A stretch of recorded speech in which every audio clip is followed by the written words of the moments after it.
Penjualan rumah di kuartal ketiga ternyata masih terkontraksi sampai 15% gitu ya. Mungkin kita ke Pak Junaidi terlebih dahulu nih sebagai pelaku usaha, memandangnya seperti apa? Apakah memang kondisinya masih tertekan untuk industri properti sampai sejauh ini atau seperti apa Pak Junaidi?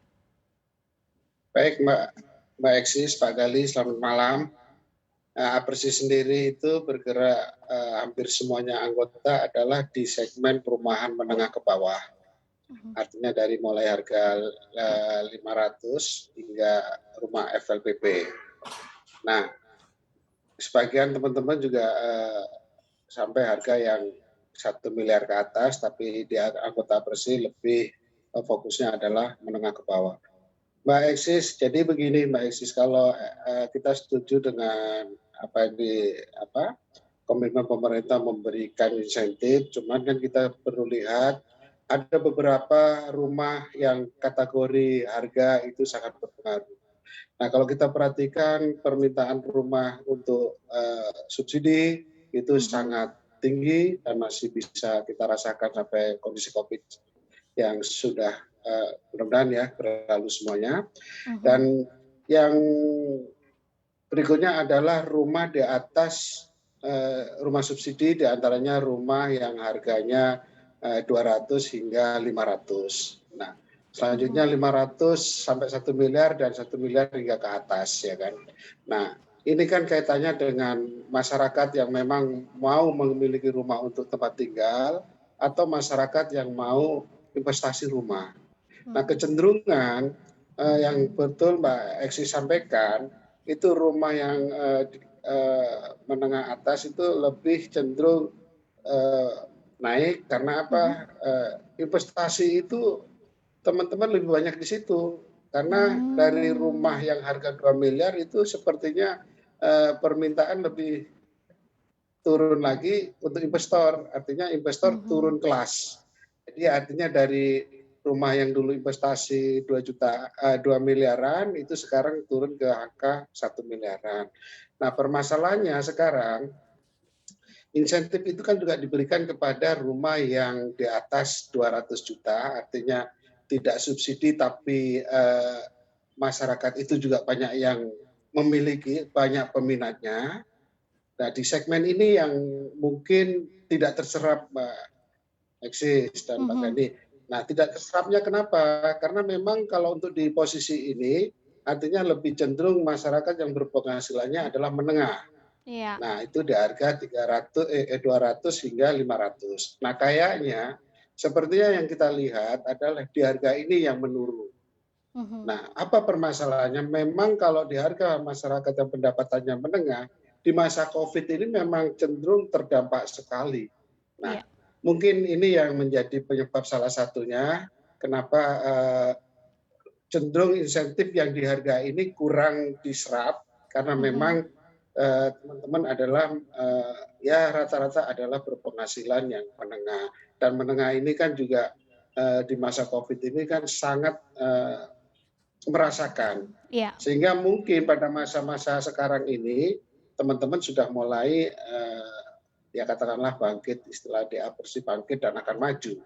Nah, ini yang kita lihat kenapa insentif itu belum terserap, ya itu diantaranya. Tanyakan terlebih dahulu ke pengamat properti, ke Mas Nofrans nih, kalau tadi itu pandangannya dari Pak Junaidi, kalau menurut Mas Nofrans sendiri gimana nih kondisinya? Ternyata walaupun sudah banjir insentif masih terkontraksi juga penjualan rumahnya. Apakah artinya tadi insentif-insentifnya itu tidak berlaku atau tidak sesuai dengan sasarannya begitu ya, bisa meningkatkan atau mendongkrak industri properti? Oh ya, memang kalau berdasarkan data ya, Mbak Eksis tadi, memang betul yang paling banyak peningkatan memang di rumah di kelas menengah dan di kelas atas ya. Yaitu kalau dilihat itu dari secara persentase datanya pun juga dari 3% menjadi 7% tuh peningkatannya untuk yang rumah kelas menengah, dan dari minus sekitar 12% jadi 45% peningkatannya sekarang nih. Jadi kan di tipe rumah menengah dan kelas atas memang bisa dibilang peningkatannya sangat signifikan dan sangat dimanfaatkan oleh para pembeli maupun investor yang di kelas menengah dan menengah atas. Nah, kalau concern saya tadi karena udah banyak banget informasi dari Pak Junaidi tadi sebelumnya yang menurut saya juga sangat tepat. terutama dari sisi pengusaha, bahwa memang ada keraguan-keraguan apakah kita bisa nih deliver selama 4 bulan, nanti ternyata diperpanjang 4 bulan kemudian. Mungkin akan lebih baik jika dari pemerintah juga bisa mengalokasikan timeline yang lebih spesifik gitu, dan lebih jelas bahwa insentif ataupun kebijakan kemudahan dari pemerintah ini bisa berjalan selama 1 tahun atau bahkan sampai tahun berikutnya, sambil melihat kondisi pandemi yang ada di Indonesia. Nah, cuman memang kalau catatan saya mungkin tambahan satu aja sih, mungkin boleh juga dari teman-teman media ini ngebantu juga, maksudnya memberikan informasi yang bisa diterima oleh para calon pembeli maupun penghuni rumah gitu ya, calon pembeli rumah untuk yang kelas menengah ke bawah. Karena mungkin kalau yang kita lihat memang yang kelas menengah dan menengah atas ini jalur informasinya atau cara mereka mendapatkan informasi kan pasti lebih gampang ya, dan lebih bisa dibilang lebih valid dan lebih reliable gitu. Nah, ini mungkin boleh juga bantuan dari teman-teman media ya, maksudnya buat kita sama-sama ngegerakin nih industri properti di Indonesia agar semua kelas segmen properti yang ada di Indonesia sendiri semuanya tetap meningkat, dan sehingga bisa memberikan efek dominonya kepada perekonomian Indonesia secara makro gitu. Ya, Itu sih. tapi tanyakan terlebih dahulu ke Pak Junaidi karena ini spesifik gitu ya ke Apersi. Salah satu masalahnya tadi yang membebankan masyarakat untuk membeli rumah adalah tingginya suku bunga ya di lapangan, walaupun BI sudah suku bunga acuannya yang paling terendah dalam sejarah gitu kan di level 3,5%, tapi ternyata suku bunga kredit kelihatannya masih belum terlalu turun signifikan gitu ya. Kalau menurut Apersi sendiri bagaimana? Ya, kita sendiri aja bingung, Mbak, kenapa kondisi pada saat yang serba sulit ini, teman-teman lagi butuh bagaimana meningkatkan ekonomi keluarga, meningkatkan ekonomi perusahaan. Ini seharusnya semuanya ikut prihatin ya. Nah, ketika ini hanya perbankan mementingkan diri sendiri ya, tentunya kita semua akan merugi. Bagaimana pasar bisa terserap kalau seperti ini ya? Karena memang kita perhatikan kalau rate yang diberikan oleh Bank Indonesia itu sudah sangat bagus, tapi kenapa praktek di lapangan seperti ini ya? Kita pertanyakan juga kepada Bank Indonesia, apakah ada tindakan terhadap bank-bank yang melakukan kenaikan suku bunga yang sangat signifikan. Ini tentunya merugikan masyarakat, dan saya pikir perbankan ini penunjang ekonomi yang lebih bagus, tapi kalau saya perhatikan dengan membebankan masyarakat seperti ini, ya saya pikir kebalikannya. Apakah ini memang salah satu juga menyusahkan masyarakat, atau memang sengaja pertumbuhan ekonomi agak dihambat karena kepentingan ya keuntungan perbankan itu sendiri. Tapi pada saat ini Presiden sudah menyampaikan bagaimana kita bangkit dari kondisi saat ini. Tentunya perbankan itu harus hadir dan penting itu, Pak. Ya, harapan kita perbankan harus menyadari mensupport apa yang diinginkan oleh pemerintah, tidak hanya mementingkan perbankan itu sendiri, bagaimana masyarakat bisa sejahtera juga.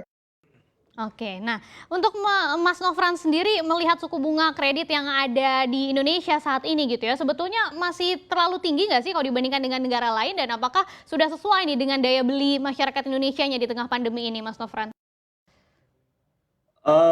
Kalau dibandingkan memang tadi setuju, tahun ini ya, tahun 1-2 tahun belakangan bisa dibilang suku bunga untuk di KPR di Indonesia udah mungkin dalam sejarah cukuplah menurun gitu ya. Cuman memang kalau dibandingkan balik lagi dengan suku bunga acuan Bank Indonesia, harapan kita dari teman-teman perbankan juga bisa ikut support nih, supaya ya spread-nya jangan terlalu tinggi lah diambil gitu ya. Supaya karena dengan bergeraknya industri properti, karena efeknya ke industri-industri lain yang ada di Indonesia juga memberikan dampak yang positif, seperti itu sih Mbak Eksis. Kalau harapan saya tetap kalau bisa mungkin memang perlu ada penyesuaian untuk perubahan suku bunga, cuman kalau bisa dipercepat aja. Dan juga mungkin catatan juga untuk dari teman-teman perbankan adalah proses untuk approval akad kreditnya, mungkin dengan bantuan teknologi, dengan bantuan macamnya sekarang harusnya bisa dipercepat, dipermudah, sehingga proses penggelontoran dana kredit untuk di perumahan bisa lebih tinggi penyerapannya. Seperti itu. Oke, Jadi itu ya harapannya untuk perbankan selain tadi spread-nya tapi juga proses untuk pengajuan akad kreditnya untuk pengesahannya itu juga bisa dipercepat begitu ya. Nah kita ke pertanyaan berikutnya dari Sobat Cuan lainnya Joshua. Ini mungkin untuk Pak Junaidi sebagai kontraktor kecil ini merasa kenaikan harga bangunan saat ini cukup tinggi gitu ya. Ada nggak kompensasinya nih kalau untuk kenaikan harga bangunan seperti apa Pak Junaidi? Nah, ini sangat bagus sekali, apalagi para pengembang kecil ya, perputaran daripada secara realistis di lapangan ini sangat terganggu. Bagaimana teman-teman yang justru membangun rumah-rumah KPR bersubsidi ini sangat tertekan. Karena apa? Harga rumah itu sudah dipatok oleh pemerintah sesuai zona masing-masing daerah. Nah, sementara harga tanah naik, ya kan? Itu tidak bisa dipungkiri. Harga bangunan juga naik, upah juga naik. Nah, ini yang akan juga jadi kendala di kita semua. Sementara sudah 3 tahun ini tidak ada kenaikan harga rumah yang kaitannya dengan rumah subsidi. Kalau rumah-rumah yang non subsidi itu lebih mudah menyesuaikan. Artinya ya mungkin harga barang naik kita menyesuaikan dengan harga jual, ya kan. Nah, permasalahan harga jual naik, efeknya juga apakah rumah itu bisa terserap juga. Ini jadi dilema kita semuanya. Nah, kita menginginkan harga bangunan naik, terutama untuk rumah subsidi. Pemerintah harus hadir, ya tidak memberatkan masyarakat, tapi tidak merugikan para pengembang. Dari sisi material yang naik, apakah insentif pemerintah terkait para pengembang ini ada, ya kan? Apakah hadir terhadap insentif kebutuhan para pengembang sehingga rumah tidak naik, tapi ada insentif tertentu, misalnya tadi BPATB dan lain sebagainya. Karena memang kenaikan harga ini mempengaruhi biaya produksi yang sangat tinggi. Nah, sementara tadi saya sampaikan ada harga dibatasi oleh pemerintah. Harga sudah ditetapkan oleh pemerintah. Nah, ini juga jadi dilematis untuk teman-teman. Nah, siapa sih yang bisa ngerim ini dan siapa sih juga yang bisa mengerim harga tanah? Nah, ini jadi dilematis. Nah, sehingga nanti suplai untuk rumah-rumah KPR, terutama KPR subsidi yang konsepnya apersi, ini akan menjadi hambatan untuk kedepannya. Ya, karena ya tadi produksi tinggi, harga jual tidak bisa disesuaikan. Ya, kalau harga jual tidak disesuaikan, mungkin pemerintah harus hadir bagaimana untuk membantu para pengembang.